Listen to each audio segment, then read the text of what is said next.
Good evening, everybody.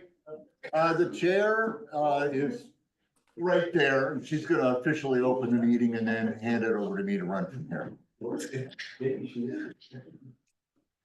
Meeting is open, but I can't hand it over to you until after the election. Then I'll hand it over to you.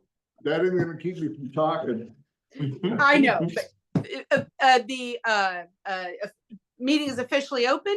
I am unable to be there in person for verifiable reasons this evening. Thank you all for attending.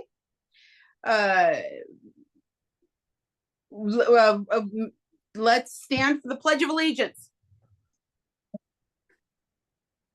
Can we have the announcement from the Spanish interpreter? Hold on. Debbie, do you want to do the announcement? Or interpreter, do you want to do the announcement real quick? Yes, no problem.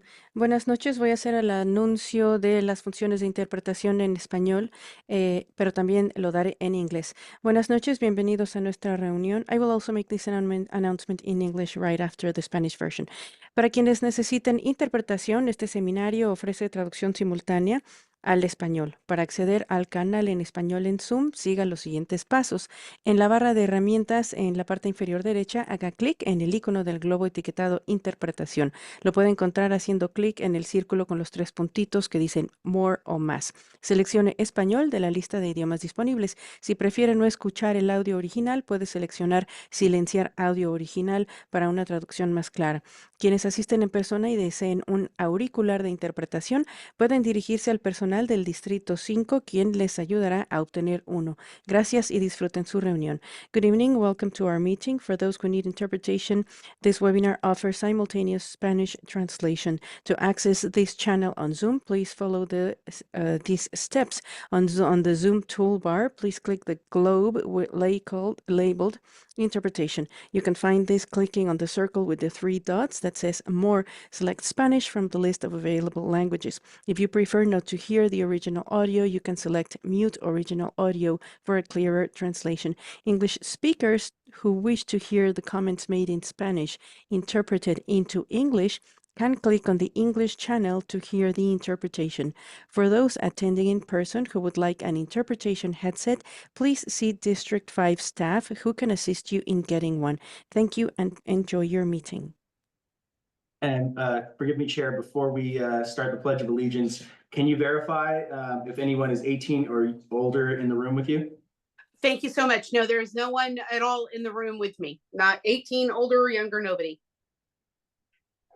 Okay, Go for it. my name is Jenny Nichols and I'll lead us in the Pledge of Allegiance. Thank you. I pledge allegiance to the flag of the United States of America and to the republic which stands one nation under God, indivisible, with liberty and justice for all.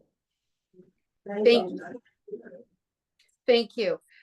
Can I have a approval of the agenda? Is there a need for discussion? Roll call. Sorry, roll call. Thank you. Beth Brazzoni. Here. Scott Foster. Here. John Laughlin. Here. Carolyn Madden. Here. Jill Lippett. Scott Nevin. Ginny Nichols. Here, I'm here. Perfect. All right, go ahead, Chair. Do we have a quorum? We do. You do. Excellent. All right. Moving on to the approval of the agenda. Do any of the CMACs have any discussion on this item? I move we approve. Any second? Second. Do we need a roll call vote on that? Chair, just hands. I'll do a roll call. Okay. Just in case. Beth. Okay. Here, yes, yes. Scott. Here, yes. John. Yes. Carolyn. Yes, And Jen. yes. Who was the second again? You can put me down. Yeah. John was saying. Jump the gun. All right. On to the minutes. Is there any discussion on the minutes? Any corrections that need to be made? Okay, I move we pass the There's a- consent. Oh, you have a question? Item 8 is lacking any public comment. Item 8, Is this the minutes we're talking about? last minutes. Yeah. Item 8 does not reflect the public comment. Okay, I don't have it. No, that's right here. Yeah, we simply don't have the staff to produce the All right. minutes that we used to have, so I'm gonna do my best for everybody, but it's not gonna be nearly the in-depth stuff that we used to have, I'm afraid. It's recorded. Yeah, and everything is recorded and on the D5 YouTube channel, so you can watch it at any time. Is there a motion, Scott, to approve the minutes? Yeah, I moved. A second? Second, Are there, then, so approved?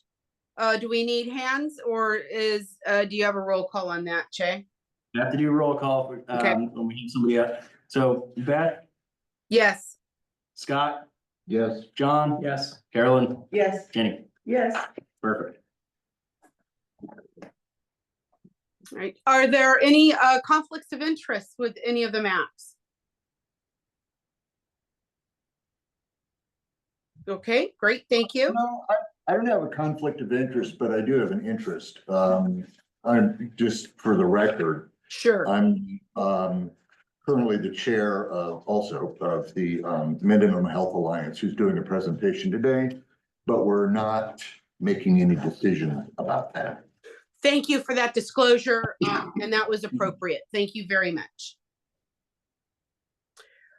Now we're going to go to comments on items not listed on the agenda. Scott, do you have any comments on items not on the agenda? Not now, thank you. John, do you?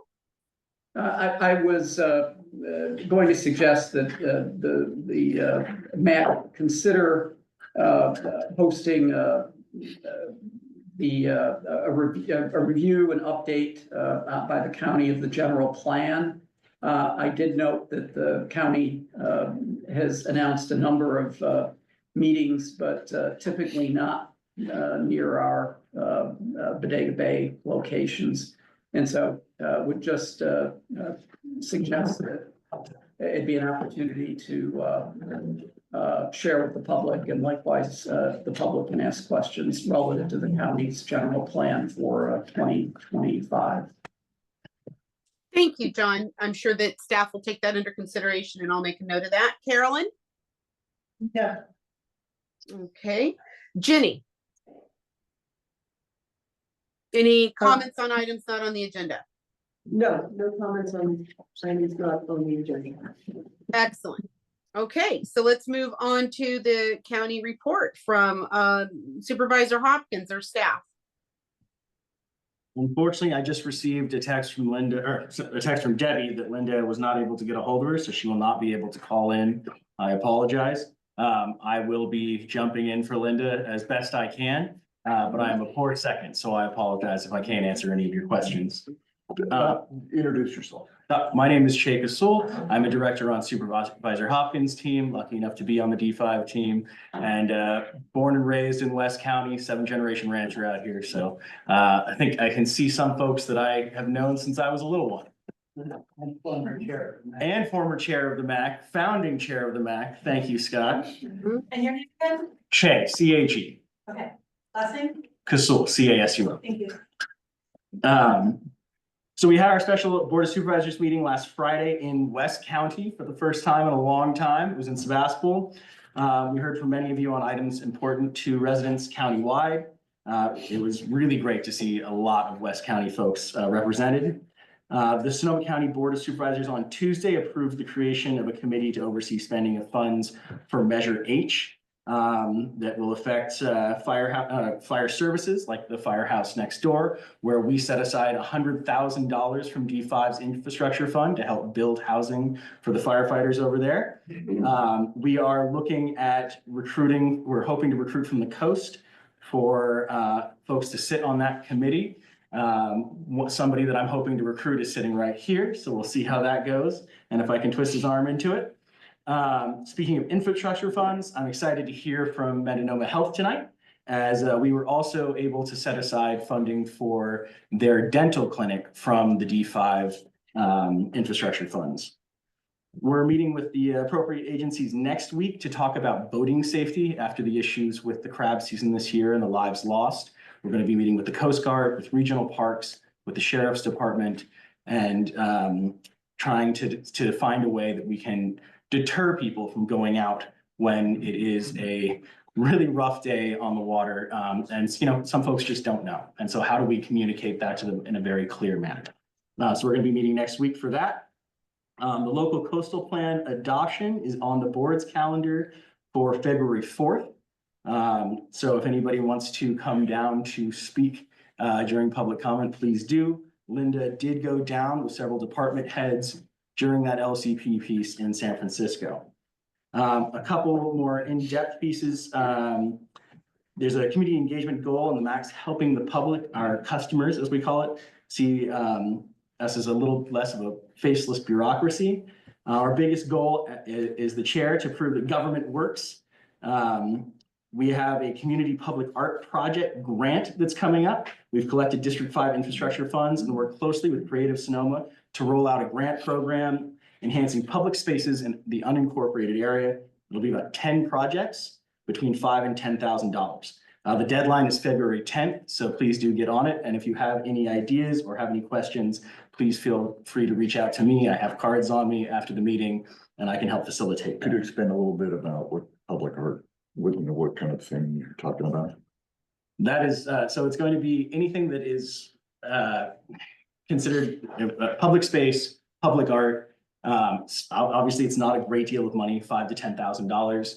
And we work with Creative Sonoma, which is part of the economic development. It's not board anywhere. It's called the Collaborative now. And they help to fund these projects to enliven our communities and, of course, to make them prettier so that we can get a little more of a public perception, especially like as an example, we're looking at Guerneville has a wall that you've all probably seen that Caltrans put in that is not very pretty coming into town. We're hoping to beautify that with some public art as an example. The Caltrans permit is difficult to say the least, but we're powering through and hoping to get it done. And our West County Services Center is now operational with our Human Services Department, serving CalFresh, workforce training, and Medi-Cal benefits, Tuesdays and Thursdays from 12:30 to 5. Also, we have behavioral health meeting there with local clients to support their mental health needs. WIC meets with new parents to provide food assistance, nutrition education, and breastfeeding support. Some services are by appointment only. Details are on the West County Services Center page, or just reach out to D5 staff. And that is all I have for report, Chair. Anything else you'd like me to add? For those of you who didn't catch that, D5 is District 5, which is Linda Hopkins District, which is us out here, pretty much the coast. Thank you very much, Che, and thank you for that clarification. Scott, I do have a question for you quickly on this, and that is regarding Meredith Pier in Bodega Bay. Do you know if that has come up in this discussion? I know that a couple of years ago that was something Linda wanted to do, was the beautification of the pier and turn it into art displays and installations. Yeah, so I would suggest that we stay away from using those funds for that project, as I've already got public infrastructure to be interested and agree to help us move forward with the project there. And if we can save as much money as possible for our district, let's do that. And let's steal from public infrastructure if we can. Oh, that's on the record. Outstanding. Thank you so much. All right. So Scott, do you have anything to ask of Che in this issue? Negative, no. Okay, John. No, I'm all set. Thank you. All right. Carolyn. No, I'm great.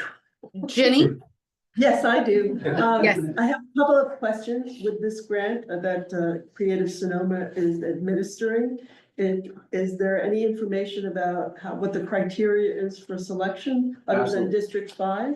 If you go to the EDC website, Creative Sonoma, open that page and it'll be right there. The criteria? Yep. Okay, and is it the preference for indoor or outdoor artworks being created? I would assume outdoor, but that would be a question for the Creative Sonoma director. How about audio?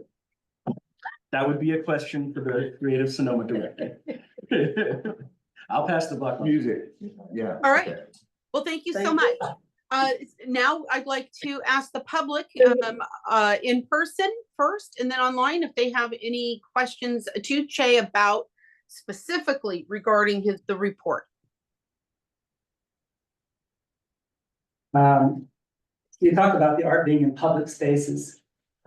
Would you consider non-public spaces? For example, the Harold Richardson Grove as an example. You know, we don't have a town center particularly, so that really doesn't speak to us, but if you would put it in places out on a lonely point, something like that should be considered. Well, you know me, Scott, I never say no, so if there's a space that's considered public-ish and we can make a case for it, let's go meet with the EDC, and I'm more than happy to push that forward. Thank you very much. Is there anyone else specific to D5 or District 5 staff's comments and about the update? All right, thank you. Is there anyone online that has any questions regarding the staff update? Being none. There's no hands raised. All right, thank you so much. So again, thank you for filling in for Supervisor Hopkins. Che, you did a very good job. I appreciate that. Now we're going to move on to public comment on matters not listed on the agenda. Is there anyone in the room that has a comment on anything not listed on the agenda? Anyone has any public comment, if you don't mind standing up here so that the meeting owl can pick you up. Yeah, I read this. I'm just gonna read it so it fits into my 2 minutes. 3 minutes, sure. You can go for it. Yeah, Scott opened it up to 3 whole minutes. Well, okay, my name's Scott Farmer, Salt Point Cruise Ranch resident. Coast MAC, Permit Sonoma and District 5 staff worked for several years to improve the California Coastal Commission LCP. In particular, we came together to add language that made it economically possible to better protect our private and non-commercial forest lands from devastating wildfires. Unfortunately, at the 11th hour, the Coastal Commission struck from our LCP this well thought out and collaboratively developed language that would have allowed for protecting our coastal forests and homes. This effectively blocks grant funds, so we are on our own. The Coastal Commission's perspective has failed to evolve. Therefore, the Coastal Act needs amending to enable it to be responsive to climate change realities.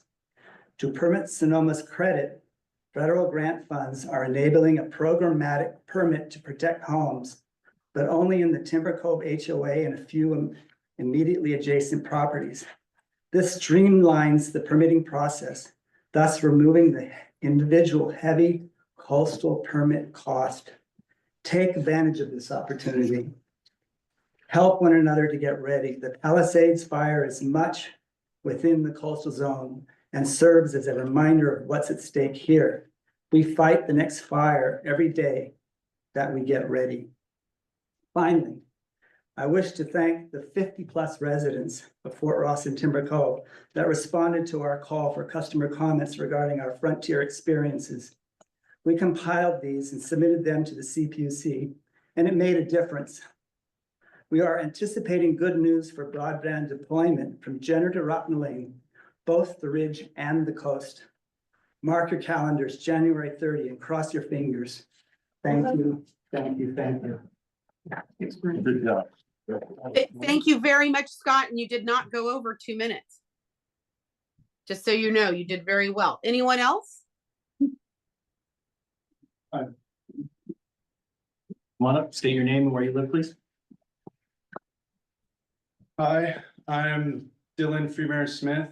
I'm from Wallala, but I work with Friends of Wallala River, and 3/4 of the Wallala River watershed is in Sonoma County. And I'm a conservation analyst, and I just wanted to come and say that the Friends of the Wallala River is currently keeping an eye on a lot of the issues in the watershed. We're in the process of working with the Wallala TMDL, and we've submitted comments on the Sonoma well ordinance. and on the Oak Woodlands Protection Act. And we're also keeping an eye on the supply and demand assessment that's going on in the Russian River and in the Wallala River as well. And I just wanted to say that we'd like to be kept up to date on any policy going on in the Wallala River watershed. And if you'd like to learn more about any of the issues that are happening in the watershed that we're working on, wallalariver.org is our website that's kept up to date and current. And that's about it for me. You said it was galal.com. Wallalariver.org. Sorry. Mhm. Thank you. Thank you. That's very good information. Anyone else?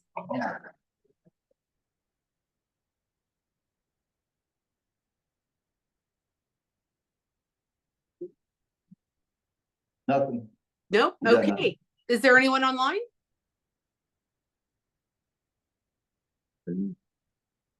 Debbie is. Yeah, I am checking. There are no hands raised. If you would like to make a public comment at this time, raise your hand for public comment on items not on tonight's agenda. I see no hands, and I'd also like to give a update from the interpreters. They're having trouble hearing, so if you could make sure that you're within 6 feet of the owl when you're speaking, that would be very helpful. And maybe slow down and speak up if possible. They're just having a little bit of trouble with the audio. Okay. Thank you. Thank you, Debbie. At this time, I would like to open the floor to the nomination process. Che, I'd like you to remind me, do you handle this or do I handle this? I know I would like to nominate someone for a position, but is there anything else we need to do to lead up to that? Well, Debbie can correct me if I'm wrong on the Brown Act, but as far as I remember from my days on the MAC, you nominate somebody, everybody on the council has the opportunity to nominate someone for chair, and then we all vote. Excellent. Thank you. Can we start? Well, no, chair, that's where we start. Excellent. I would like to nominate Scott Foster for chair for 2025. I believe he has, he's gotten up to speed very quickly on the MAC. He came on just last year, came on immediately as the vice chair. Scott is amiable and he's a pleasure to work with. Does anyone else have any nomination for chair? Anybody else want to do this?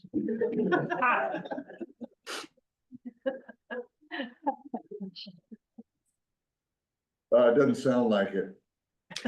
All right. So then we need to vote for the chair. All in favor? We need a second. We don't need a second. I'll second. Excellent. All in favor of Scott Foster becoming the 2025 chair of the Coast MAC, raise your hand. I can't see everybody, so. So it's gonna need to be a roll call. Sure, and roll call. Yeah.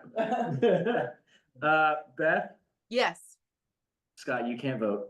John, Yes. Carolyn, Yes.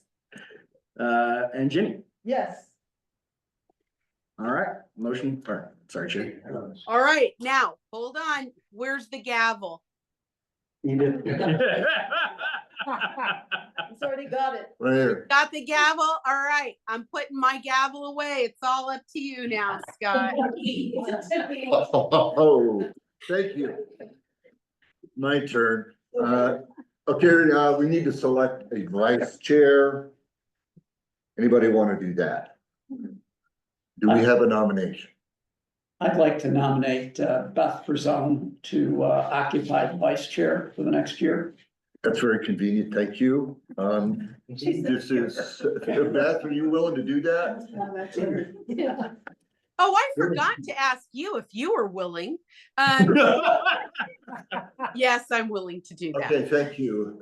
So we can move forward. So is there a second? I second that. You do? I second that being last year. Okay, thank you. Roll call vote, please. Sir. Beth? I can't. Oh, yeah, you can. Scott? Yeah, yes. John? Yes. Carolyn? Yes. Jenny? Yes. All right. Great, okay, so, my turn. Yeah, it's all you now, kid. Go for it. Great, thank you. Go ahead and mute your mic. Put this right. What? Oh, by the way, this is being recorded, just so you know, and there is Wi-Fi here, so if you have a phone, you can silence it if you're anticipating any interruptions. You know, there's that saying, power corrupts. Absolute power. I am the state. You guys are having too much fun. Okay. Now for the part of the show that you all came here for.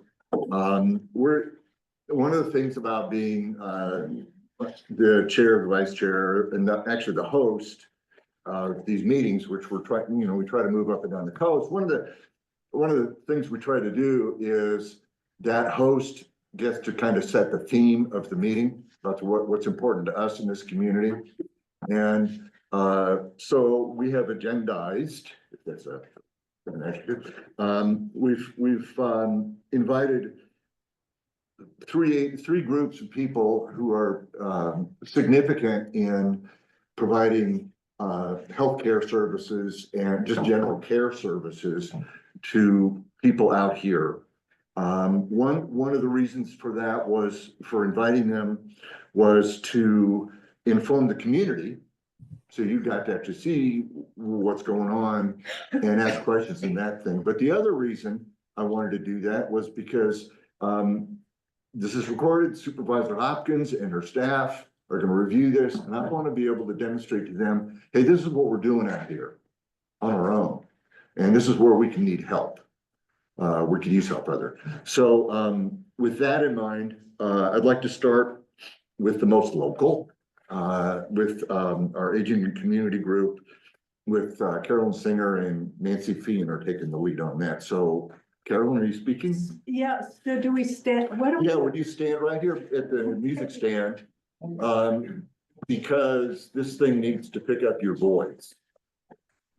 And you speak softly, I know that.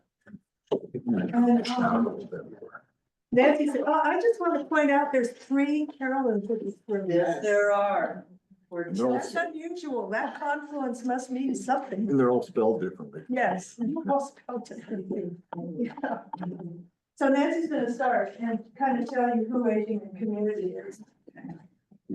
So thank you for inviting us and for the trip that you made out here. You get to see what we drive anytime we want to get anywhere. Yep. And you got to see how beautiful it is here and why it's worth the drive. And you can see how committed the community is for people to show up at this meeting. And I want to honor that we are on Pomo and Coast Miwok land.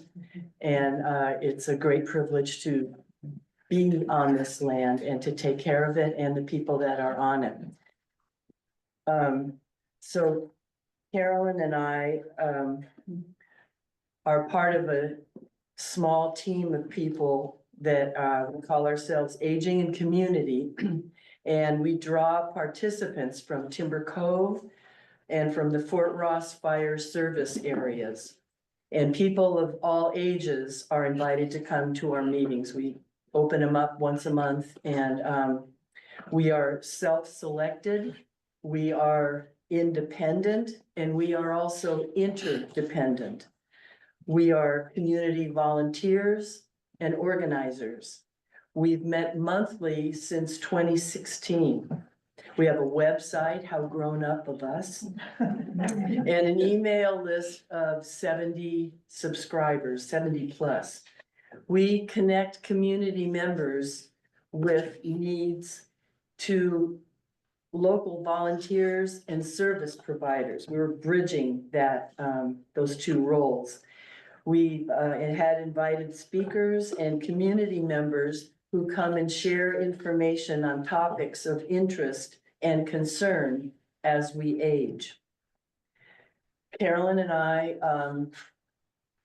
work hand in hand along with this other group of people to pull this together. And the following are the challenges for anyone that is living on the coast, but more so the challenges for what happens as we age. So what we want to give voice to tonight are the priorities that we have. And one of the main ones is access. Their services and resources are 45 minutes away in Wallala, an hour away in Guerneville, and an hour and a half away in Santa Rosa. Plus with Guerneville, an hour away, there's Occidental, there's Bodega Bay, and Point Arena. And we're right in the middle of that. So driving home from home to meet the MTA Coast Bus or Meals on Wheels that come here for us, and the Mendonoma Clinic van, it can take anywhere from 15 to 30 minutes to make that connection. And we have a few volunteer drivers for people who need it. The recommendation that we would like to make is to have a regularly scheduled door-to-door van service in our area that can get people to town for groceries, medical appointments, support services, and errands. Another priority that we have is remote access. When we moved here years ago, we were just using orange juice cans and strings. And now we have had to graduate to being online. So what we need out here is internet, cell phone, and landline service because it's very spotty and it's not always reliable. And it's not just us as the elders and the seniors in the committee, in the community. Every age needs to have this kind of access now. And we're trying to have more younger people stay, not have to leave here to make a living and do what they do. It's possible to do it here, but we need that kind of support. And so did the businesses, so did the school. It's more than just us. So we're advocating for the whole community. Part two.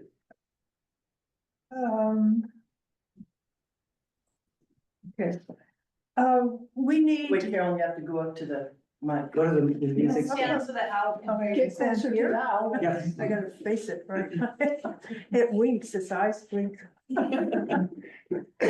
So, locally available, healthy living support, that's what, and everybody needs that, not just the older people in the community. And we need that to grow and prosper into the future. So, you'll just have to excuse me, I'm nervous. So we want that support now because we want to stay in our homes.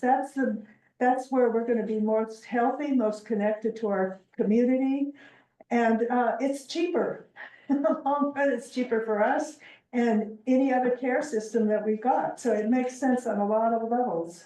And it also, what it does is it creates a community that is, there's generations of people living within the community. So it creates a very rich environment. Carolyn, could you face the owl so they can hear you? Thank you. So I don't know whether you guys can do this, but if you could lobby the healthcare providers in Santa Rosa, Kaiser Memorial Center, to help get us help out here, in-home healthcare, visiting nurses, that kind of thing. I don't know if the county can do that, but we could use some more power behind us. Respite for caregivers. And also, as Nancy mentioned, most of the existing community services, that Linda supports and that kind of thing, are still quite a distance from there. So if we could improve the outreach, they actually physically coming to the coast. And we also realize that there are, through the internet service, that there's things that the inland resources could do out here, like a social worker could do an online, a video interview with somebody that in needs. And do an assessment, do recommendations, connect them with the resources, because often people are under stress and it's difficult for them to recognize that there are resources, there is help there. So someone that's very knowledgeable in that area would really help. And of course, telemedicine. So, and I am actually personally part of a online caregiver support group, and I'm a family caregiver. And that kind of access is really life-changing, actually. It was for me to get that kind of support. So let me see here. Okay, then we get to our, where the hell did that go? Oh, okay, sorry. You get to see all my nerves. Okay, so our big dream, it's actually been a big dream for a while, is a community center. An actual physical place where we can meet, because most of the spaces that we have available up here are either dedicated spaces, they're dedicated to the school during the day, or they're fire, it's dedicated to fire and all equipment, and they don't know when they're gonna have to use it, or they're business spaces, it's their primary purpose is to do business, So, so a place is a place, we are a very proactive community. We have a lot of volunteers, we're self-help, that's part of who we are moving out here. We were willing to be that kind of people. And also we're, as Nancy said, we're interactive. I mean, we're interdependent people. We've been helping people put barn roofs on since I moved out here 50 years ago. We do that, we feed each other, we do what is needed. Cut firewood. I just recently was the recipient of some firewood that some of the men in our community brought to us because they know we're getting older, So, so it's a place where we can connect to energize ourselves and to work out what we need for ourselves. But it's also a place where the outside connects to us. And we've learned this throughout the years because we developed a community market where even I think Linda came up and introduced herself when she was running, which meets every Sunday. And we have an email bulletin that gets local information, but it's a place where people can come to connect to us. It's a hub, that kind of thing. So the kinds of potential uses for community center, it could be childcare, adult care, caregiver support groups, wellness clinics, classes. We could provide meals and food distribution and emergency shelter, socials, community meetings, classes, trainings. It could be a bus stop for pickup. It could be a parcel pickup sites for people that are far away. It could be medical equipment and tool hub where we could loan it out to other people. And people could start there for organized get together for organized outings, So, and I'm sure we can come up with more uses for a space. So we're in the dreaming part, and we're at the beginning part of researching that. What land is available? Are there any structures already available that could be converted? How do you raise money? Who do you talk to? So what we're trying to do right now is dream out loud. So that's what it's about. Thank you. Yeah, Have you formed a committee to kind of work on this as a group? have we done that yet? Yes. We've had some discussions yet. We are a pretty loosely organized group. That's okay. And we're not like a 501c3 yet. No. We would probably have to become one in order, if we got more organized. So at this point, no, we don't have committees. No, I'm thinking of some kind of group that Oh, yeah. collectively work at it Oh, I'm from sorry. different perspectives. I'm sorry. And Yes, yeah, exactly. That has been a very recent, and that's partly people have a hard time planning for the future, for getting old. They just don't think they're gonna get there. Or it's not gonna be, or it's not gonna be what everybody else has experienced. Somehow they're gonna bypass that. And so, part of the community center idea is to bring younger members of the community in and say, this is how you can prepare for your future. Because we've learned from getting older here, what you need, so, and it's going to, and a community center most likely is going to be serving them. Whether we manage to get it, well, I'm 80, so, I don't know whether it's gonna be here for me, but I'm happy to help organize it for the next generation. Because, I've lived in this place for almost my whole adult life, and I know deeply what quality it has to live here and what community is meant to me. So I want to make that possible for the next generation. Yeah. Thank you. Yeah. If I a question and sort of a comment, but more a question, I want to thank you, and it's really impressive what you and your peers have done in terms of all the progress in raising the issue. I've got a very tough question for you, though. Sure. I heard 4 principal priorities. Yeah. Access, stay-at-home services, which may mean, more health service Right. outreach Right. directly. Obviously, the community center. One of the concerns that I have is that there's a diffusion of need. It's all legitimate. It's all real. It all needs to be addressed. Yeah. I think the first thing that, you mentioned was just basic telecommunications, the Yes. web, Yes. which is a key to a number of these other things. My question is, if there were, it's a terrible question, but if you had to name the top priority that would make a difference, what would that single priority be? Not that you can't work towards these other things, but to really focus the energy on in your collective view, what is the most critical thing that can be done? Okay, that's why we put access at the very top of the list. Okay, Because that, you have to have that before you can do anything else. And if you're asking for a specific way to access, I can't answer that question. no, but I think it helps if, it may help. Yeah.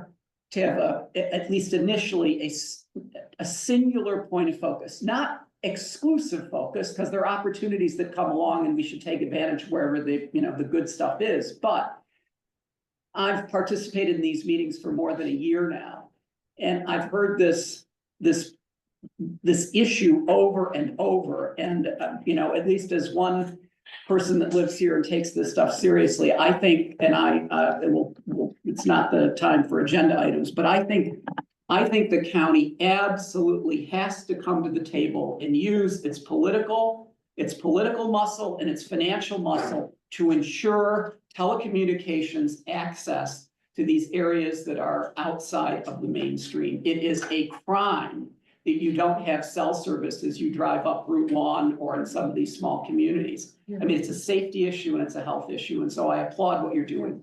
It's a basic organizing tool, as we found with the community markets, and just getting people in one place really helps. A lot of things happen. And then the bulletin where people could tell each other what was going on, they were life-changing up here, because before you had to tack a little poster up someplace on a fence post. Yeah. Yeah. So, yes. Thank you. So access and the internet is the basic tool, access tool these days. So, yeah.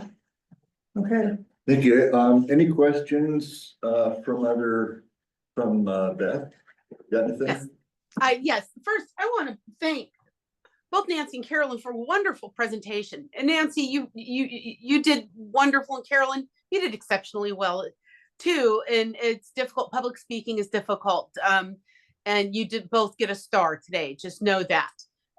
Thank you. And a gavel. And a gavel. Well, We all have one in our drawer, I think. So, a quick question for Nancy. You mentioned Meals on Wheels Yes. coming up. One of my first volunteer jobs in Sonoma County was I was the sandwich queen for Meals on Wheels on Mondays for quite a long time in Sonoma. Where do your meals originate out of? Santa Rosa? No, Wallala. Gualala has. Yeah, we're Actually, Point Point Arena. Arena. Point Arena. Yeah, we'll hear. And they drive it down. Yeah, they'll be here to talk about it, but they deliver down here to Fort Ross store. Outstanding. Okay, that's excellent. Thank you so much. And that also addresses the access, because there are people that pick up Meals on Wheels and take it like over to the To ranches. inland. Right. Inland and distribute it, so there's still an access issue there, you know, even though it Right. comes closer to us, we still have to get to it. You know. Right. No, that's very well stated, and that is an issue. I agree that we need to get our county health. I think it's Health and Human Services, and to take a look at this. And I think recently, Che, correct me if I'm wrong, didn't one of the Board of Supervisors agenda items was discussing aging, and I think it was developing a council on aging for the county, I think. Yes. So this is a very important subject. The fact of the matter is the majority of us live in God's waiting room out here. We don't have the younger base on the coast that they do inland to support us. So I'm very interested in this subject. Thank you for all the work you both do. I just want to say we did a longer version of this that was based on the Sonoma County General Plan for Aging. So we actually addressed each of the issues that they raised as it applies to us. And the other comment I wanted to make is, people come to the coast, and we are the resources when they come to the coast. Many people in here have been involved for years in the fire company, and the major incidences that they respond to are Highway 1 visitors. So it's in, Nancy said, an interdependence. You know, you depend on us too. Mm-hmm. Absolutely. There are people out here to us, and we're here for them. And we're hoping that we can keep that bridge going between the two places. Yeah. And we are, in fact, you stated very correctly, we are the first responders in many cases. If we don't have an engine close to us or any type of first responder in the immediate area, we are the ones there first on the scene to help whomever is in that accident. But again, thank you so very much. Yeah. Thank you, Beth. Have you ever taught this series in Sebastopol about outreach? I wear hearing aids, so I can't hear. Okay, No, we have not. because there are really incredible. They are indeed. and Friends of mine started that, so Food, yeah. food as health, I think Yeah. that would be really good for this community out here. If you can get drivers, people to go in, it's like Meals on Wheels, it's not like Molalla. But that would be a really good addition. Right. Thank you. I think we took up for 15 minutes and more. Thank you. Get the hook. Thank you. Oh, question from the audience. Yes, Chris. Yes, well, now you can, is that okay? As long as you state your name. Chris And where- Kilgore. About, so any services in Sebastopol, I've never heard of one of them coming all the way out here. Rides, food, anything else. But I just want to repeat a couple things that Nancy and Carolyn said. When Nancy asked for a regular door-to-door van, it's a van. It's more than one driver who's been, screened and tested, insurance. And so it's a complicated thing, but it's a real important one.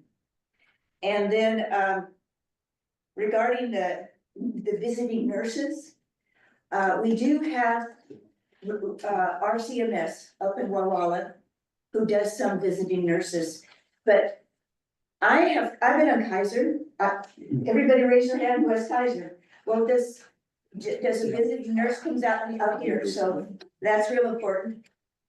And then, Chris, I lied to you. They can't hear you over there. Do you mind coming over here? oh, okay.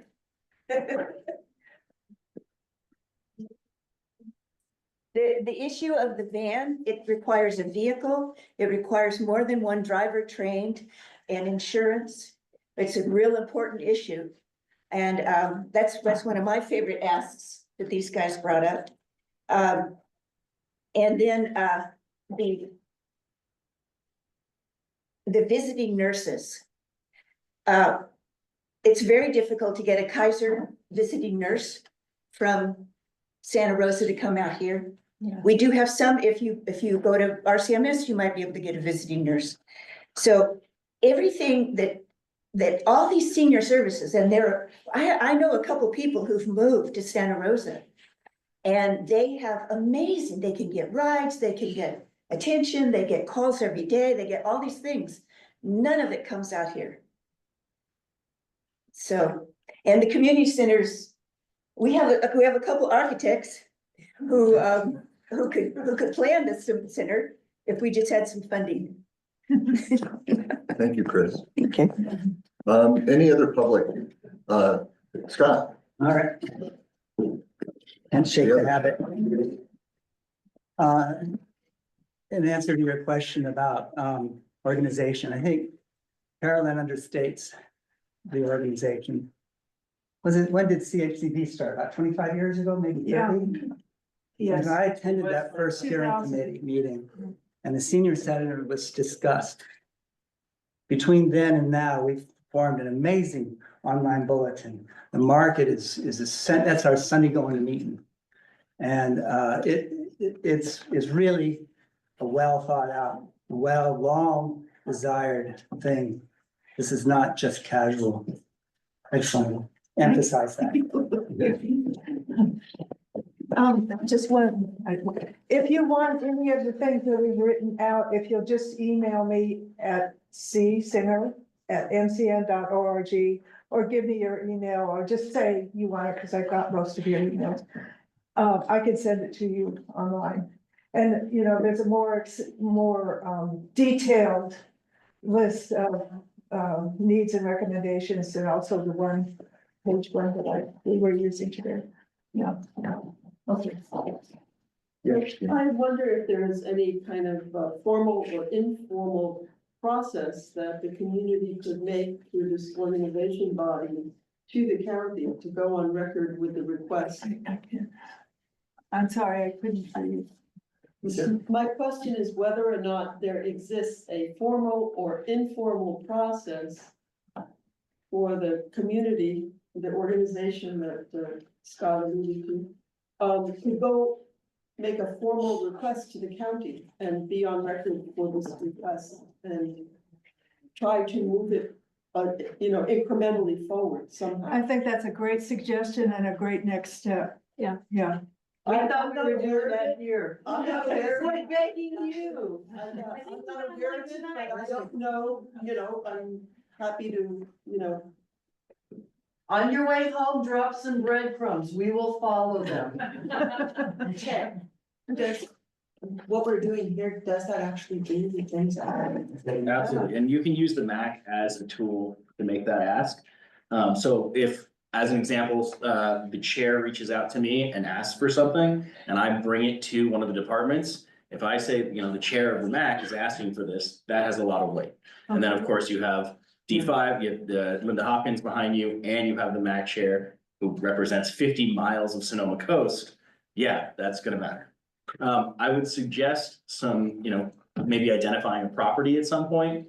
If you have any properties that you would like to see, that really gets us some rubber meets the road. Here's a property, here's what it's gonna cost, here's kind of our rough idea, and you find us funding. As we did with the infrastructure funds that you all experienced with the firehouse last year. Thank you. Yes. We'll get on it. If you can please come up to the lectern to speak and state your name and where you live. Hi, my name is Jean Lowley, and I live in Timber Cove. And I had a question because there was a meeting down in Guerneville but a few of us attended. And they had split it up into groups it had to do with the aging 2024 plan project for the aging for the county and I think it's statewide too, if I remember correctly. But the office had it split it up. Linda Hopkins was there in your office. And they had split it up into different sections. And they had recommended that there was a strategic kind of planning group that was going to be ongoing once a month. If we could get those applications and information so that we could work with that 2024 project that's ongoing, it's a 10-year plan. If we could get on those groups to be supportive to what you are doing for the aging community. Well, with me, I'll do so. Thanks. Thanks, Karen. Any other questions from the group? Thank you very much. That was very important, very important. Thank you for opening the door. Is there anyone online that has a question? And thank you for everybody for showing up. Because that gives us the. Yeah. I don't see any hands raised now. If anybody in the online audience would like to make a public comment, please raise your hand. I see none. Okay, we'll call that good then. Thank you.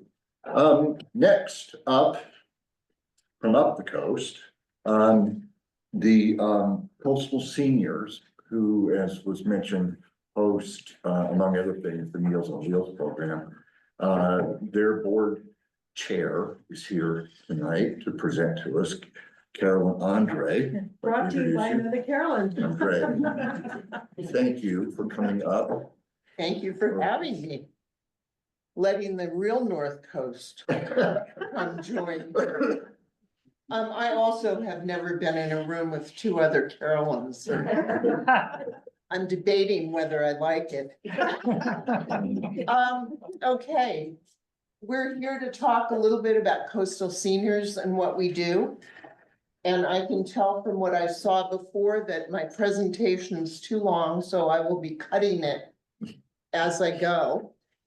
And I don't think my backside is my best, so I'm turning a little more toward the audience. But I have a really loud voice, or so my husband tells me. Coastal Seniors operates in 2 counties. I started with it, I think 18 years ago as a Meals on Wheels driver. And we are in Mendocino from Wolala all the way up just short of Elk. Wow. Wow. And we go inland about 20 miles in both counties, actually. We now work into Timber Cove from the river through Sonoma County and down to Timber Cove. And that includes the ranches, some of Cazadero, Fort Ross, and also includes Annapolis, northeast of Stewart's Point. Just to understand. You want us to move the slides as you go through this thing? So they can. Oh, yes, Yeah, I just- should have said something. That's all right. Just tell me next slide. Okay. The organization was originally a Mendocino only organization. But again, when I started 18 years ago, we were delivering to a couple people at the Sea Ranch, not many. And no one at the Sea Ranch, for example, knew we existed. And that might have been because the organization was called South Coast Seniors, and as many Sea Ranchers have said, I don't think we live on the south coast of anything, so how would they have known? And so in 2014, it happens that an organization called Andre Associates that I had some input with did research and strategies for companies and nonprofits. And we did a couple years worth of research, literally, for coastal seniors. We interviewed hundreds of people. I did more focus groups than I knew I even had a voice for, big as mine is. And we found out that nobody knew who we were and why would they. And we talked to people about what they wanted, needed, or thought they needed. And we changed and opened up, changed our name to Coastal Seniors, did a lot of advertising, which was kind of a first for the organization. And then several years later, we added Timber Cove. And the reason for that, and I mean down to Timber Cove, was that nobody from AAA, which is Area Agency on Aging in Sonoma County, was servicing them, nor were they interested in doing so. Next page. So at present, I'm just going to click off some of the things we do. And you can always go to our website, which is coastalseniors.org, and look at some of this. But we do Meals on Wheels that is usually delivering directly to people's houses. And no, we can't do that in Timber Cove because all of our volunteers, they're all volunteer drivers, are from further north. And we just don't have the bandwidth to pull it off. And those of you who work in nonprofits know it's pretty damn hard to get volunteers anyway. And those of us who have been at it, and I'll speak for myself, are getting too old and should quit. But we can't get enough younger people to pull in. And we don't have that many in northern Sonoma County and the coast, which I'll talk about in a minute. We do senior lunches, both for nutritional needs, but the truth is, one of the most important things with seniors is not just health, but communications, visiting people, having people to talk to, getting out of their houses. And as a Meals on Wheels deliverer, which I still do, I see tons of people who can't get out anymore. And a goodly number of them die from it. We also do a friendly visitors program. And frankly, we've done a sort of shitty job at it. In part because we didn't set it up right initially. And so some people feel really stupid being part of it. Oh, gee, I have to be visited by somebody because I don't have anyone to visit me. And so through Meals on Wheels and some people I saw who needed visitors desperately, I set up a new way of doing it that is probably illegal. But it was to ask both of them, both people, if they would consider being a visitor to somebody. And so one was the visitor, one wasn't, but no one was ever clear who the visitor was. And frankly, they're very happy seeing each other. And nobody feels less than. Yeah. And so we are working on deciding whether we can actually pull that off in a known way, not in a sneaky way, and see what happens, because it's really important. Yeah. We also see too, we don't do this, but we call in outbound nurses when necessary. Yes, we have medical equipment on loan. And you guys should talk to me later because there's nothing that says it can't be on loan down here. Yeah. have a commodities giveaway to people. We do information and referral on home aids, on grocery shopping. We have a list of grocery shoppers we recommend. Again, they're mostly in our area, which is further north, but that could be expanded, or you guys could do that. And we work a lot with other organizations. Micheline, who is head of the organization Next Speaking at MHA, used to work with Coastal Seniors, and we're still good friends. And I believe I'm still on a committee for MHA, which I believe you're still the head of. So we work well together, and others as well. And so we work with our CMS when we need to and are recommending people back and forth. We have donated commodities that we give away, produce, to people. We do mental health measurements and information. We do education outreach about depression and suicide prevention and the effects of isolation, and that's something I do because I did that in a past life as well.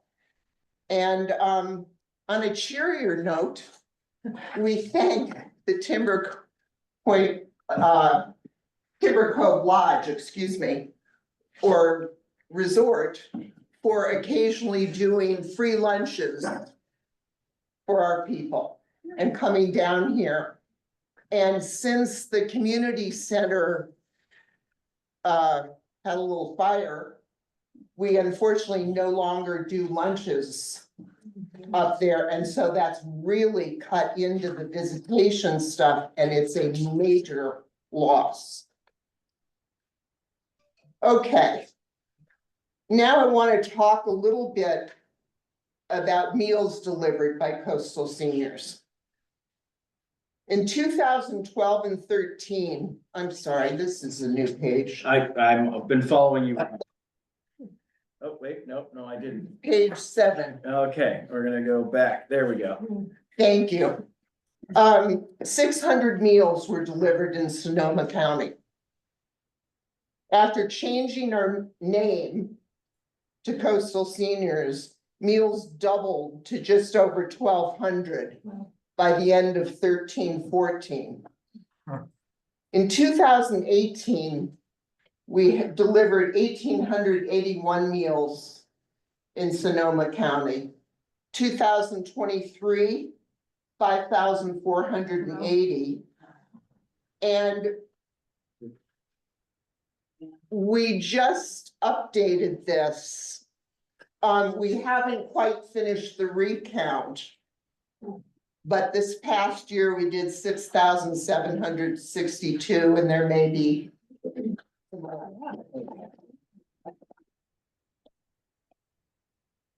And that's just one of the counties. So that's over now 11 times what it was about 10 years ago. And that's because if you all would just stop it, we're all getting older. I am, I believe, one of the oldest baby boomers. I'm sad to say. And it doesn't stop. And there are a whole lot of people coming after me. And so this is going to continue growing for quite a while. But I think it's really important to you to know that the two of the oldest populations in our state are the Sea Ranch and Timber Cove. Wow. Yay. Yeah, yay, right. Sea Ranch, oh, and by the way, together, the two of us, in terms of the deliveries we do, match what we do in Mendocino County, which has more than twice as many people. That has something to do with age.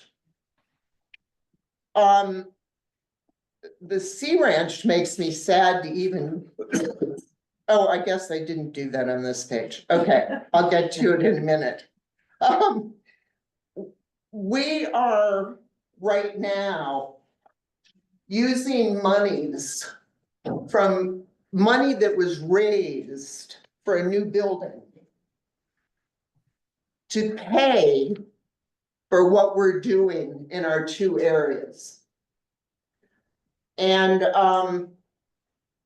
that is because we have now been cut out by the Area Agency on Aging in Sonoma County. Why? Why? Well, it's a good question, and I don't know the answer, actually. To be fair, we screwed up. We got our application in late. However, our executive director, who is a very caring, good person and would have been here tonight, by the way, but when we changed the date, she and some other of our staff had a training meeting by somebody that went until after 5, so they couldn't be here. But in any event, normally the counties let us know, and all our grantors, that, okay, we'll want your grant by X date. And they didn't send her an email. So she didn't know. Now, again, this is our fault. We should have tracked that and followed it. We didn't. And then we were told, and Che was involved in this, that there was money there and we would potentially get it. Now we've been told we're out. Wow. So we also haven't been paid yet for the last fiscal year, which ended in June. Well, that's not fair. We've gotten a couple months worth as of a month ago. But as of July, we're out, and the last year we hadn't received our pay, and that's why we're digging in to monies we have that we really shouldn't be touching. And we're not going to be able to continue to do that. So as part of that, we are planning on talking to Timber Cove to see if you guys can help us with a fundraiser or something. And we're going to have to talk about this more and figure out what to do. We've actually sort of just found this out finally. Meanwhile, however, let's go to the next. As I said, seniors have grown dramatically, the number of them who are living on the coast. In 2010, 21% of Sonoma County residents were 60 plus. By 2019, 28%. But I'll just tell you about the Sea Ranch. 74% of the Sea Ranch is 60 plus. And a lot of us, I'm glad to say I'm not quite there yet, are 80 plus. We have a lot of 80s and 90s. And Timber Cove is, according to Sonoma County, they were grouped together. So both of you together, 42.4% are 60 plus. And again, it's going to continue to be more every year. I think the oldest baby boomers will be 78 this year. That's my understanding. And there are a lot more following behind us. I also have to say, and I was mad when I wrote this, but I still am, that some people in Sonoma at AAA have commented that Sea Ranchers as an example, are rich. And they don't need help. Well, first of all, the US organization for Meals on Wheels through AAA states as a ruling that money has nothing to do with the delivery of meals. If you can't stand up and cook anymore, if you can't go out and shop, if your fingers don't work, you're able at age 60 or older, or if you're younger and disabled, to get meals. And if you can pay for them, we send you a notice at the end of the month about what you got. If you can donate that money, great. If you can't, you don't. And if you can donate some of it, you do. So hearing that Sea Ranchers are rich and don't need it is, I think, sort of a stupid thing to say. Beyond that, it's not very nice or empathetic. And frankly, I deliver now to the Sea Ranch. For years, I had the north end of the territory up to Elk. I can't tell you, well, some of my people sleep on the floor in the kitchen. One of them can't afford a mattress. And I was gonna bring her one, but it didn't fit in the little alcove that she had. So I got her a sleeping bag, which is at least better than sleeping on the floor. I don't really think she has the money to buy herself a bed, let alone to buy what food costs today. And it has nothing to do with where you live or who you are. We have a lot of people who have outlived their money. Next. I don't like this page.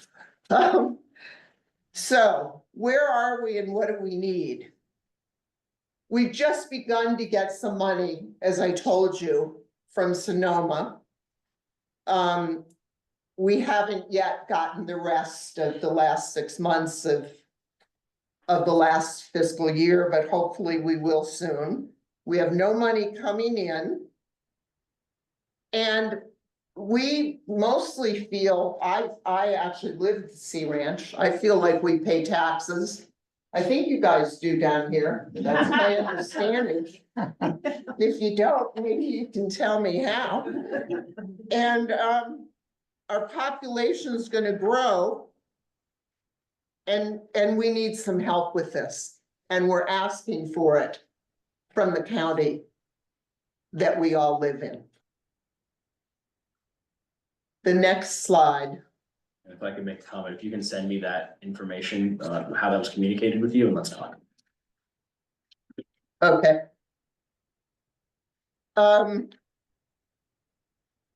We, of course, our seniors also want to age in place.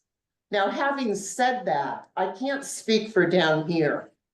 Yeah. But I can tell you that in Sonoma County particularly, because the Sea Ranch is so old. So above here, a lot of people leave at some age. And it's less age it's age related because it's medical. Yeah. Having just spent multiple weeks at Stanford and in Berkeley and a couple other places where they actually have medical services, it's not that easy to do that from the Sea Ranch.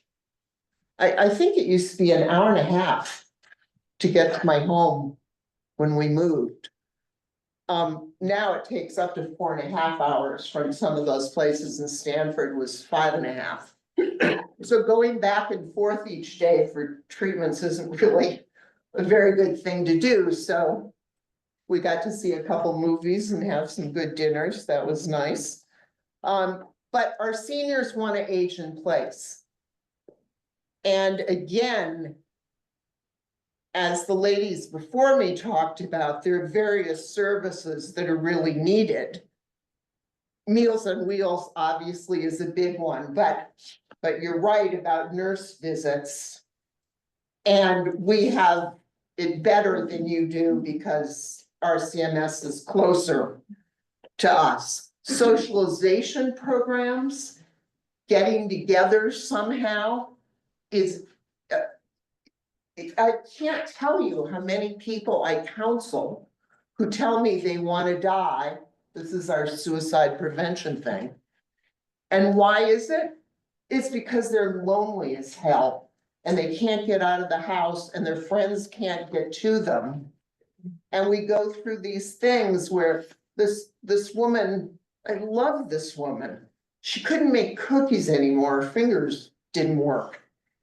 And her friend would always come over and bring cookies and they were beautiful and she felt stupid. And I don't make desserts. So I went to the store and bought those cookies you can cut and bake. And then added a little stuff on the top. And for 2.5 years, we made her cookies every other month. So she could give these to her friend, who then thought she was making them. And so she stayed alive for another 2.5 years because she didn't feel so stupid anymore. And then she died peacefully. So people need visitation, socialization, transportation, all of those things. And I think we don't need to see ads for coastal seniors. But that's what we do. And I think it's possible. I've been wanting, Nancy and I know each other and have talked before.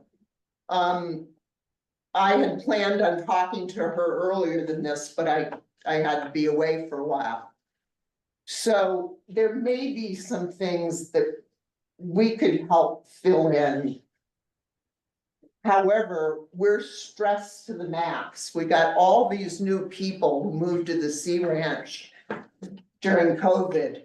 All those young people from high-tech companies who could work at home. And they've all been recalled and are back in their offices, so they no longer live there.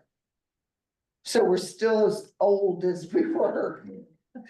We still have 74% who are old. And you know, it's just hard to get enough volunteers. We're always short on people because to put out all these meals and do what we do takes a lot of work and time and people's energy. If anyone is interested in ever being a volunteer for anything, I'll take you and I'll steal you from anybody else.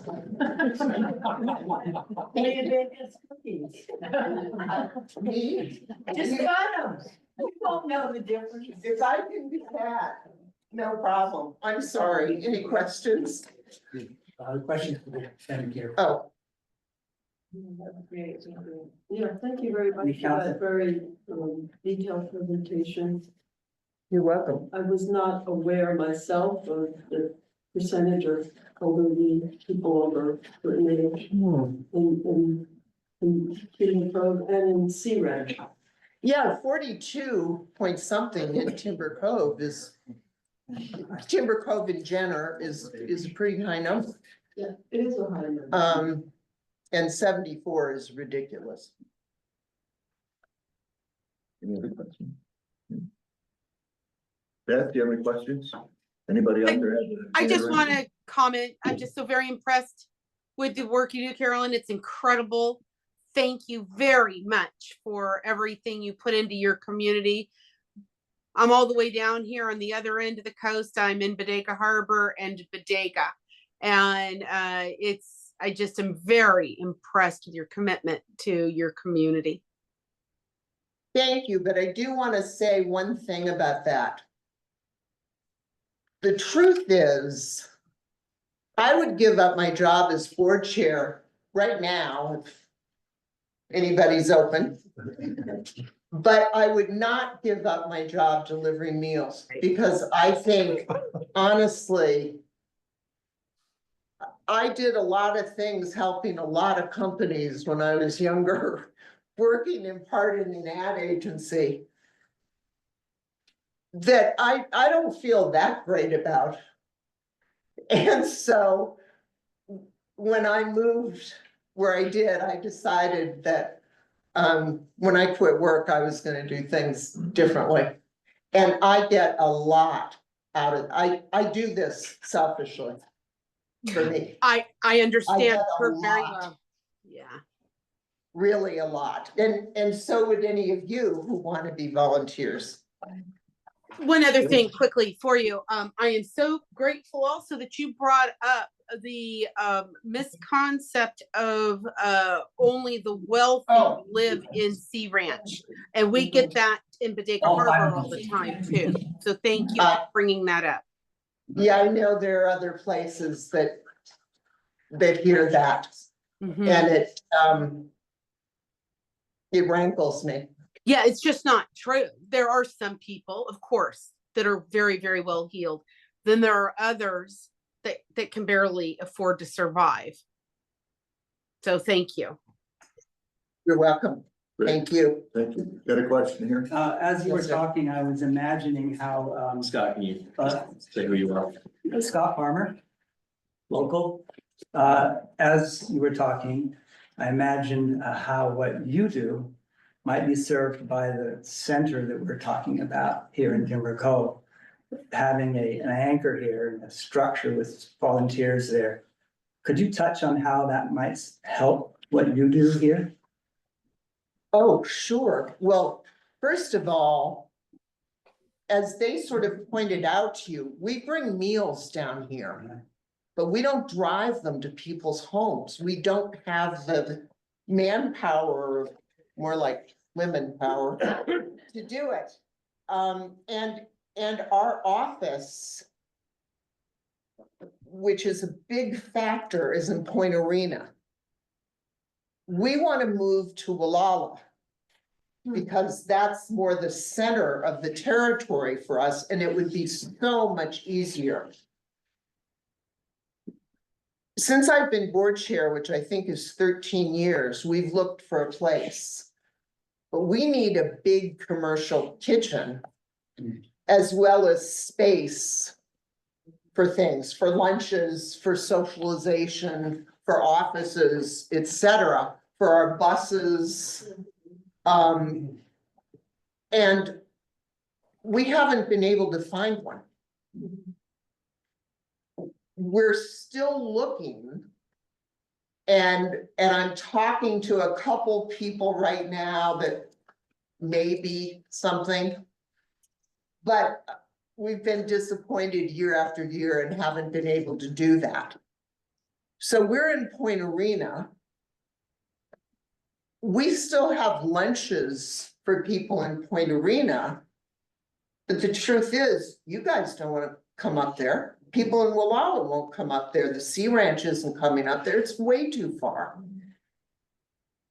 So moving is really a first thing for us. And I've spent quite a lot of time on that, and I'm spending some time now about a possibility that may disappear like all the others. And you know, there's no building in most places, and it's just not easy to find anything we can figure out how to use. But having said that, so we bring meals down here, that's good. But there's no real structure yet set up, and certainly not a building where they could be dispersed more readily. And it's also things like, we pick people up 5 days a week, assuming we have people who want to be picked up 5 days a week. We usually 3 days we're in town. And what I mean by that is we pick people up all over the place, but then we go into Wallala, and it's for, they can be dropped off for doctor's appointments, But it's mostly for grocery shopping or whatever kind of shopping they need to do and going to the bank and things like that. Well, if we could coordinate, if you guys had a building here and more of a central hub, you know, we could hand off to you because we have other services too. We just can't do them all here. We have 7 people on staff. We're cooking thousands of meals now, just on the meal side, let alone driving people, visiting them in their houses, you know, getting them on CalFresh or what used to be called food stamps, all the things that we do. And some of us who are drivers go and visit people in our off times, just in their house. So people are really busy. So yeah, to be fair, I haven't thought a lot about this because I didn't know a lot about it, but God, it would help your area unbelievably. I mean, we at least have a place in Point Arena that we rent from a crazy city. But it's a building where people can come gather. So who cares? A little crazy can be fun, you know? Well, you gotta look at the upside. So I think that would be so important for you. And the one thing I just can't say enough is the idea of pulling people together as people get older is just more crucial than people understand. It just is. It's awful to be left alone. Invisible. And unable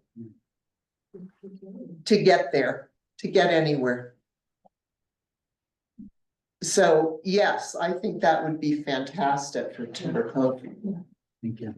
Well, thank you, Sharon. Thank you very much. Wow.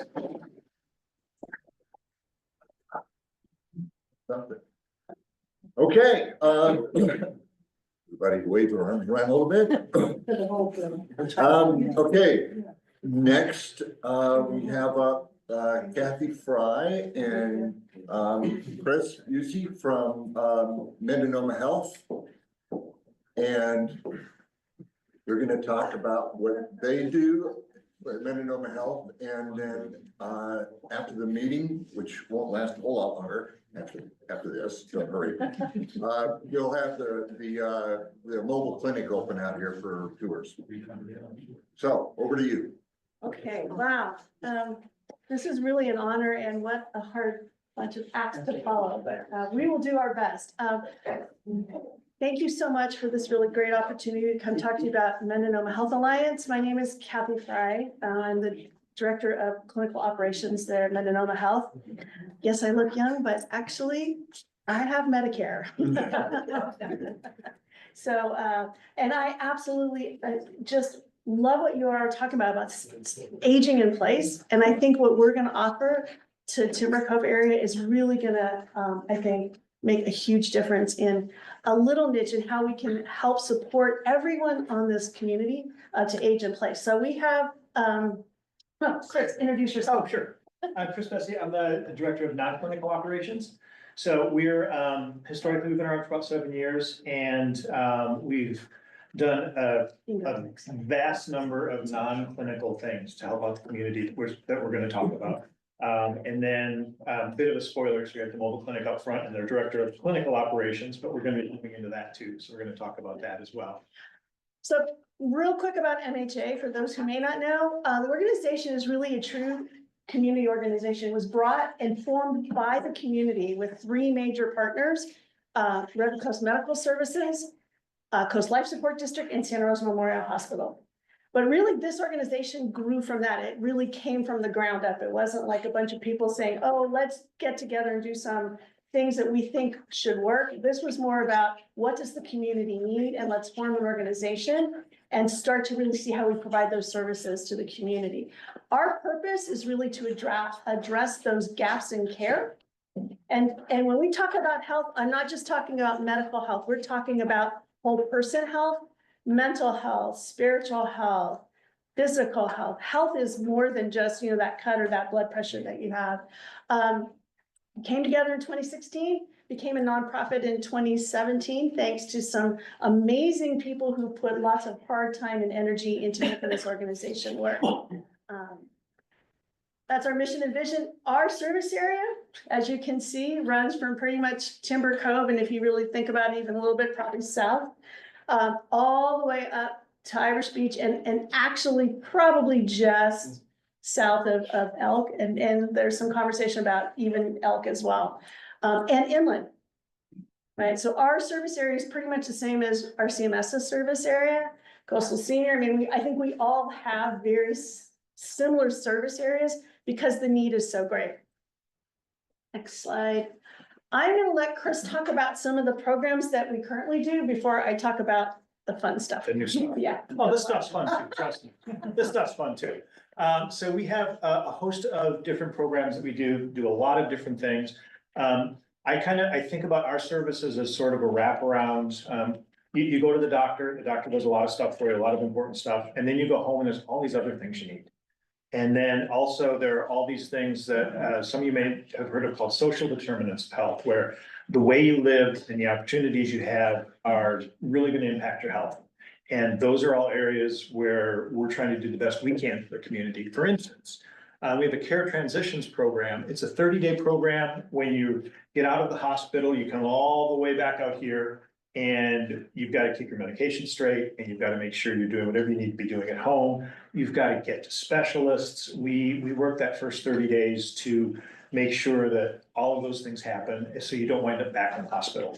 And that's something that's also very expensive for the hospital. So they're very happy with us that we don't do that. We've seen a significant drop in return rates for people that do go through the CT program.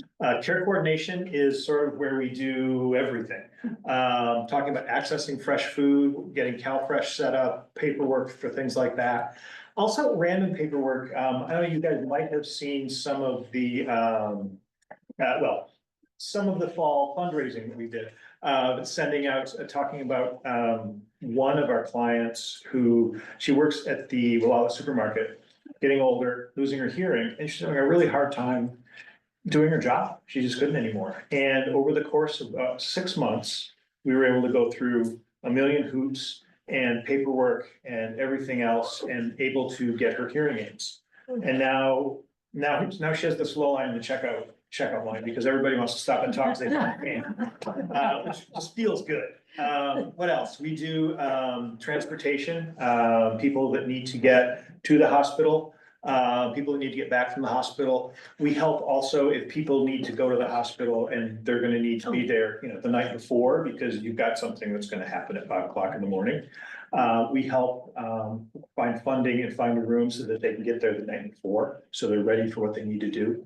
Accessing prescription, coordinating medical appointments and doing referrals, is helping wind your way through the business and structure that is healthcare, and also financial assistance. Healthcare screenings we do, blood pressure, cholesterol, A1C, HIV, hepatitis, and then we also act on that. Next slide. Before, all those services are free. Oh, yeah.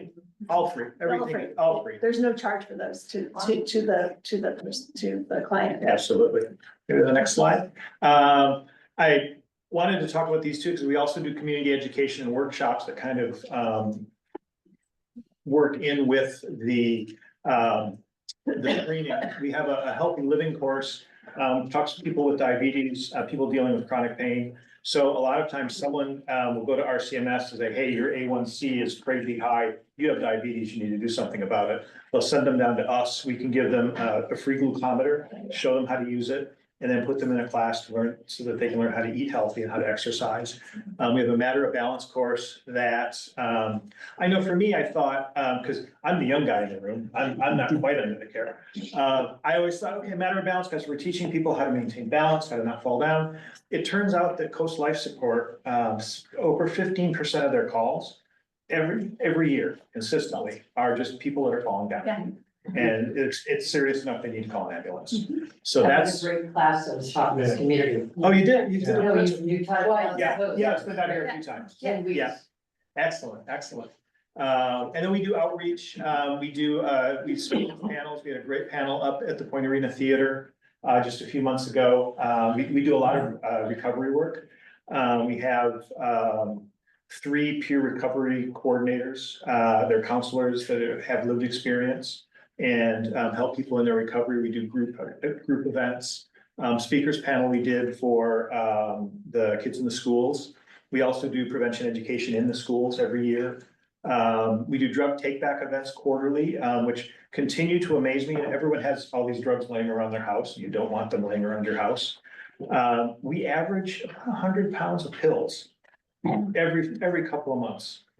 And so the last 2 were just stunningly bizarre. They both weighed out by the Sonoma County Sheriff takes the drugs and weighs them. They both weighed exactly 139 pounds. So in the course of 6 months, 280 pounds of pills came out of people's houses, which is just, is a great safety issue. We do Narcan training and distribution. So it's really important for everybody to know how to do it. There's a lot of fentanyl in the community, which causes a lot of overdoses. There are also a lot of people that come home from the hospital and they have pain pills. And if they make a mistake with those pain pills, there are overdoses that happen that way. If you have the Narcan and you're trained, you can save a life. We talked about the peer recovery, both the group meetings, the one-on-one. We have those happening in Wallala. And we're going to be expanding them both down here and up north. So those are going to be happening here too. And I'm going through these really quickly, I realize. Tell me to slow down. Go ahead and jump to the next one. Give you an idea of what our clients look like. Most of our work, as we say, is in care coordination. This is just looking at last year. We had about 600 clients we served. A few of these are double counted because they have multiple programs. We work with CalAIM, with Medi-Cal for enhanced care management, which is a special service they started offering that has people that have really complicated lives. And they're dealing with one illness, they're dealing with a couple illnesses, and they've got substance issues in their home or any number of other things. Related to that, also, we do community supports where we're helping people maintain housing. We can get down payments for them that the state reimburses, helping them work through all of that. And then again, the other programs we talked about, Matter of Balance. Last year, we had 40 people trained. We had 36 people trained in diabetes or chronic pain or things like that. So, and we're growing these programs every year. When I came on board with Meninoma Health 4 years ago, we had 3 community health workers. And now we have 4 community health workers, 2 peer recovery coordinators, and another person who splits this time between peer recovery and community health. And we're going to be growing from there. So we just keep building it out. And to tack on actually to what Carolyn was talking about, because I didn't realize, and I've looked at these numbers a bunch, 74% of the Sea Ranchers are over 60. When we look at people we're serving, which is from down here all the way up to Manchester, we still have a median age of 59. So that's just what the community looks like. Okay, Let's talk medicine. let's talk about, so I joined MHA in September of last year, in my second round on the coast. So my family and I moved to this coast in 1993, and I actually worked for RCMS during that time, but got a master's degree and kind of went into the health policy world of things and moved away and came back in June of this year and saw that MHA was actually looking at trying to bring mobile services to this area. And I kind of said to Miss Celine, I might be able to help you with that a little bit. And she's like, yes, please. So we're really excited. I'm super excited. When I was at RCMS, I worked with Diane Agee on our 330 grant. And one of the things I always said to Diane, and I swear to God, yes, Point Arena was an important place for us to go, but we really needed to think about a site down in Timber Cove because it takes 45 minutes for people from Timber Cove area to drive up to Wallala for services. And so the fact that we now have this mobile clinic that we are actually going to be coming down to actually here. In this parking lot. In this parking lot, fingers crossed, to provide actual medical care. If you can just go to the next slide. What we plan to do is really be like your doctor's office in the mobile clinic. We will have clinical providers. We're recruiting for medical doctors, nurse practitioners, or physician assistant. We have a physician medical director already. But we will actually be able to provide whatever, chronic care management, annual physical exams, those Medicare annual wellness exams that need to be had. We're going to be doing those. Immunizations, those flu shots, those pneumovaxes, acute care, you have a cold, you don't feel so great, let's come in, we'll have a provider. It's like a doctor's office on wheels is what we plan to do. I'm not going to go through everything on there, but you can see the list of services that we're going to provide out of our 2-room mobile clinic. Go ahead to the next slide, because I think right now our plan is to be here 2 days a week. I just want to piggyback on the idea of a center, a community center that we could actually have an actual physical space where we could have a couple of exam rooms where that would just be awesome. One thing that kind of blending into the medical stuff that we should mention also, and thanks, Jacob, you mentioned it earlier for the funding that you guys helped us secure. We have been bringing dental program down here for the children. We did it today, actually, here at the school. 15 kids got a cleaning and a checkup, and that was 15 parents that didn't have to take the day off work to drive to Santa Rosa. So that's another thing. The medical services, we will have community health workers also on the mobile clinic to do all of that, those other wraparound services, whether it's helping with paperwork, those care coordination, all of that, those services will be available as well. And having, if there was ever a location to have a place to do that in person, that would just be like a dream come true. But we will be in Fort Ross Elementary School 2 days a week. We will be at Manchester Elementary School 2 days a week. Just a point. It's not going to Gualala. Yeah. Right. This clinic is for the ends of the district. Exactly. There's already services in Gualala. So the whole reason we're doing this is to extend the reach. And to piggyback a little bit on what Scott said, that actually came from the community. It's through community needs assessment where you all who participated in needs assessments have said, we need to have access to services, not in Gualala, but in somewhere where we can get to. And you've talked, and I've heard so much tonight about aging in place and people who have hard times getting transportation.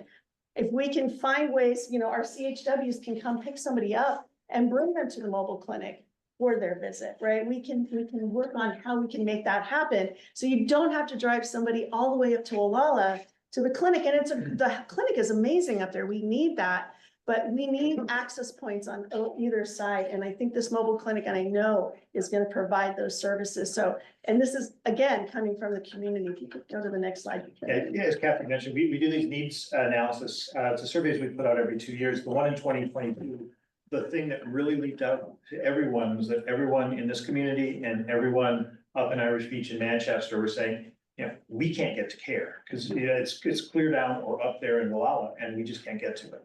And that was really the impetus for everything that happened with the mobile clinic. Just a little bit about community impact, because when you think about it, every time all of us have to drive to Santa Rosa for a doctor's appointment, a dentist appointment, right? There's wear and tear on that road. It's that there's wear and tear already from everybody who comes up and visits us, which is great, but there's wear and tear on the road, right? And there's wear and tear on your cars. On us and on us. I know. I mean, it used to take me an hour and a half to get to Santa Rosa when I lived here in '93, and now it takes forever. Financial impact for the schools, right? So when mom and dad have to take their child out of school to go to a doctor's appointment, that's less money coming into the school that day, right? So it's like there's those pieces of financial impact. When we hire people, we're bringing jobs into the community, which again has another economic impact. And not that we're touting so much the it's important about the economic impact. That's not the only reason we're doing this, but these are some of the benefits of bringing this mobile clinic. So where we're at right now, I think, if you go to the next slide. We are in the process of recruiting. We're looking for clinical providers. It's not hard, it's hard to find people who want to practice up here, number one. It's hard, people don't, unless they know or have lived here. They look on the map and like, oh, this looks like a great place, or maybe they, vacationed in Sea Ranch and how wonderful that is. And then the first winter comes along and they're without power and it's like, peace out, I'm done, right? It's like some of us have been like, oh, okay. But we're recruiting. We have a couple of medical assistants that we've already hired and we're still in the process of recruiting. We will be taking Medi-Cal, Medicare. Those contracts and those applications are in process. We will have an appointment when we get rolling. But same day walk-in appointments are going to be available. Anticipated start date. We are at the mercy of the state of California. So anything this county can do, thank you. Yeah, We are at the mercy of the state of California for our license. We cannot begin services until mobile clinic is licensed by the state of California. We submitted our license in October and we are still waiting to hear. And so if there is anything that can be done to maybe help, thank you so much, maybe Yes, a for little. us, it's a black box. We can't see inside. A little nudge You can- there, they peek on the other side. that would be so greatly appreciated, because the sooner we can get that license, the sooner we can start operations and the sooner we can start bringing services down here. And I think. As we go to the next slide, I wanted to point out too, Yeah. under insurance there will be a sliding scale Yes. for people that don't have insurance or that are uninsured. We aren't turning anybody away. Also, you can see it, we will see anybody regardless of immigration status. Yes. We don't ask that question. We are there to take care of providing services for people regardless of their ability to pay.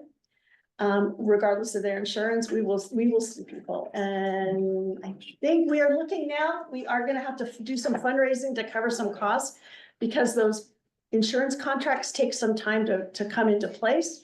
Not only that, it then takes them a little bit of time to reimburse us after we provided the services. So we're in the process of fundraising to at least get 6 to 9 months of operation going. And I want us to have time to go look at the, I think that was it. Don't worry about it. Okay, I have questions like. just wait. I have to ask the board Oh, first. I'm if they have sorry, questions. Scott. Apologies, my apologies. Any questions? Yes, I just wondered, is this a unique, mobile medical service? Is this available anywhere else that you're aware of? Mobile services are available. Oftentimes they're limited to like street outreach or like mobile mammography. Our mobile clinic will be the first mobile health provider in Mendocino County. I know Sonoma County, Santa Rosa Memorial has mobile. They do some mobile services. They provide dental, but out here on the coast, this is a first. But there are others, yes. There are. Yeah. Questions from the audience? I just have a comment. I would not underplay the financial impact, because just on an individual basis, when I have to go into Werkheiser, into Santa Rosa and back, it's gas, it's Yes. meals, it's sometimes staying overnight. Yeah. It has a real impact. On us, yes. And Yes, yeah. and they're not, Kaiser isn't having to give me 15 minutes at a doctor's appointment if it can happen out here, you know? Yeah. And just pointing out to them that you're saving them money. Yes. Just a reminder, if you can say your name and where you're from, just because this is recorded and part of the minutes and all that. Say your name. Say your name and where you're from. Singer. I I wear hearing aids. Okay, I'm sorry, we had a question from Beth. So go ahead. Just seeing if she needed. Oh, do you? Nope. Oh, Believe it or not, no. No, back there. Midori Gunheim, I live here in Timber Cove area. I didn't see Kaiser on that list. Are you working on trying to, coordinate with them so that Kaiser might be able to smiling. dovetail with you guys? I know Micheline has had some conversations with Kaiser. Mm-hmm. That They go haven't well. really, well, no, That's the desire. that's the desire. Kaiser's hard. Kaiser's hard, and actually, that's shouldn't be a reason that we don't try. Because I know for a fact that there is an FQHC, a federally qualified health center in Point Reyes that actually has a Kaiser contract. So I think we can take what has been done and maybe talk to Kaiser and just see if there's opportunity. But I think one of the things to me, I come from a background of the federally qualified health center where even if you have Kaiser, we're gonna see you, right? You know, we're gonna take care of you if you have a need. And so that's kind of where my background is and where I see us as an organization taking our care. If you need to be seen, we're gonna see you. Absolutely. We'll have to figure out the rest of it after the fact. Okay, thank you. But do you know, Kaiser is on our radar? Yes. And it's something we want to have happen. Realistically, it's not going to be the first thing that Yeah. happens. All right, thanks. But you're still welcome to come. If we get treated out here and then we go to our Kaiser doctor and said, we got treated out here by your clinic, just one way of, you know, the communication in the other directions. That might help. It often does. Yeah. Mr. Farm. Yeah, and this is also about Kaiser. I think maybe half the people here are Kaiser because Jenner and Kaiser zip codes I know. are the limit. That- of yep, Kaiser, and yep. that's us. Yep. 50 miles. So, Yep, 50 miles by the crow. So, but some of the services are free, regardless of insurance, correct? Yeah. Mhm. So there's that's available to everybody. And then if one, let's say it came home and had surgery Mhm. and was recovering and Kaiser wasn't gonna send anyone out, you would show up. Mhm. Or someone could be brought to your clinic Mhm. and you say, well, I'm Kaiser. And you'd say, How can we help you? and then would be sliding scale or three? Yes, I think there's all kinds of opportunities that we can look at. To me, if somebody says, I really need to be seen, the one thing I never want to hear anyone say is, I'm sorry, you don't have the right insurance, we can't see you. Okay. See, that goes against my grain, it goes against who I am as an individual. And so, yes, you have Kaiser, how can we make that work? We can work with Kaiser, we can see how we can get, maybe a contract with them. But if nothing else, there's a sliding scale that we have, the board has already approved our sliding scale. We can work out any kind of arrangement that would need to be made, but to me, I don't want to talk about worry about the funding part of it, it's important, don't get me wrong, but I think more important is the access to care. So if there's sort of a space between calling the ambulance Right, and an all-day trip to Kaiser, right, and that space seems to be coming you. yes, yep, that space can be us. So we could just, if we were saying, yeah, I just don't know, I need to be seen. Exactly. Come see us, and if we had a location, 5 days a week, right there will be 2 days a You week. need to go into emergency, Right. or just relax. Well, we can do that, yeah. Ms. Barnes, can you say your name? Yes, Kay Barnes, this area, local area. I am wondering, for those of us who have Kaiser, if we had some kind of group request to Kaiser that we can connect with the clinic, that would be useful. That would be very useful if the community came together and said, hey, we have this opportunity. Okay. At least return our phone call. That same community group should also reach out to D5 to advocate for you as well. Yes, please. Yeah. Back to the At Kaiser levels. ombudsman. or something. Yeah. Lobby them. So how would we do that though? I see a committee forming. How would individual people who have Kaiser, do we just call Kaiser and say, we like you to support this? I think a community approach. Yeah. Would be better. Yeah. Impactful, it would be more impactful. Because Medicare premiums are going to Kaiser, they're being underwritten, right? We're paying for. So if you have Medicare through Kaiser, Kaiser's getting getting that dollar to take care of it. You're paying for it, then why are we providing? Yeah. One comment about that is, Carol Singer, is because our mail comes from Cazadero, they're within Kaiser's, even though they won't send anybody else out here, and we've been with them for like 50 years. But people that live in this area that like get it from Point of, Stewart's Point or Jenner, they're male, then they say. Right. No, Jenner's okay. Jenner's okay. Jenner's okay. I'm just down the road. Yeah. But there's way, I guess what I'm trying to say, there's ways that they try to weasel out of it. Well, If folks, sorry, just the, if everybody can speak at once, I'm getting some complaints from the gallery that they just can't quite hear through the. Okay. And please do state your name, where you're from. In the interest of time, there will be an opportunity after the meeting for less formal discussion out at the mobile clinic. So maybe we can move some of the questions to there. Also, in the interest of time, so thank you. Yeah, thank you. Thank you for that. We too are in the modern world. If you want to find out more, you can check us out at mendanomahealth.org. Yeah, we're, so just have hold on, we have a couple, things I gotta deal with here. The next thing on the agenda, which is the meeting schedule discussion, I'm gonna move that to the next meeting because that doesn't interest anybody here and we're running out of time. There are Do a we have to couple vote on that, Chair? Do we have to vote to move that, Yeah, Chair? we have to vote on that. I'm I- told we have to vote. I move to move item 10 to the March meeting. Thank you. Is there a second? There's a second. All in favor? Is it a roll call? Yeah.